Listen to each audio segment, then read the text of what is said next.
Hi, I haven't made a video in a while, and I think it's time that I did, considering I've bought a lot of new items. And the item that I wanted to show today is one of my confirmed oldest items in my collection, and it is called, let's see here, Ching's worm lozenges. And this item I found on eBay, and I got it for around $20 shipped. So it's really cool. That says, let me see here. Right here it says John Ching, Chemist and Apothecary, London. And it's got some sort of, almost looks like a coat of arms there. It's a paper label on lacquered wood. And on the other side it says worm lozenges, prepared by the inventor and patentee, and it has the same like a coat of arms or whatever it is with some sort of unicorn and lion on it on the other side. And if you look at the construction of it, it actually has two openings, and you can, I mean, if you saw it up close, you can see that it's made with a center point there, so it was like carved out with a machine coming out from the center and going out. It's got that circular pattern to it, and it's really nice work, and the top and the bottom fit on pretty snugly. And then you've got the other compartment here, so you've got two areas, and I didn't know really anything about it when I bought it, besides that the person selling it said that it was from the late 1700s, and for 20 bucks I was really excited. So I won the auction, and looking more into the product, so John Ching was I guess a pharmacist in London, and in 1796, 1797 he made these worm lozenges. And you know, things weren't really regulated back then, and you know, they would just claim it would do whatever and just sell it, and it was working. It would help for people who had worms. And there were two kinds of lozenges that are in here. You saw that it had two compartments, and in one compartment it would have a yellow lozenge, and the other compartment it would have a brown lozenge. And you would take one lozenge in the morning and one lozenge at nighttime.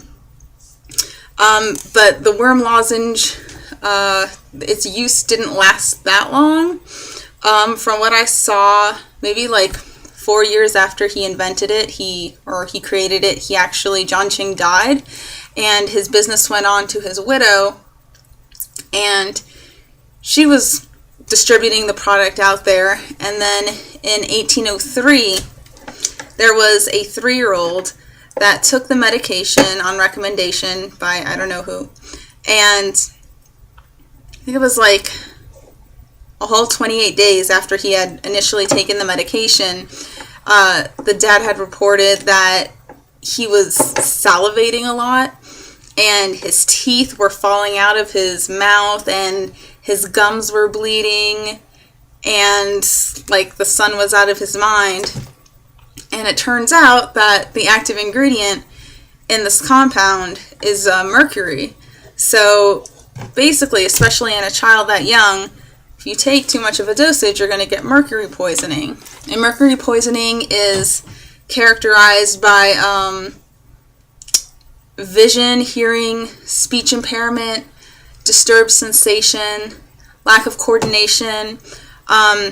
The symptoms specifically that the child was experiencing was also neuropathy or nerve pain, pins and needle sensation in his extremities. Kids especially will have pink cheeks and pink fingers and pink toes, and they will also have some skin peeling, and I have an image of skin peeling that's caused by mercury poisoning in the bottom of the blog.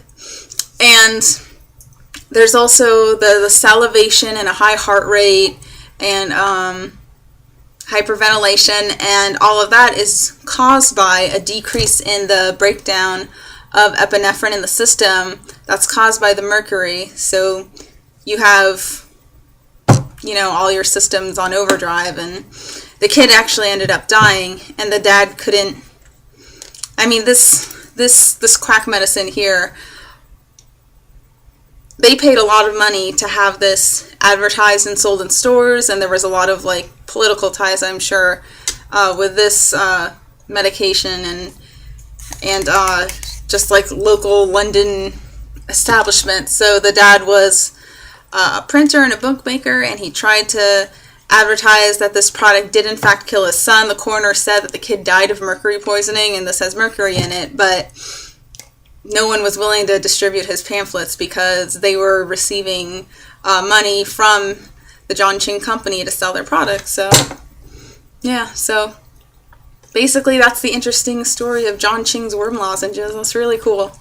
I like it. I like that the label's still on it. I don't know if it was originally lacquered or someone over time had lacquered it, but pretty cool.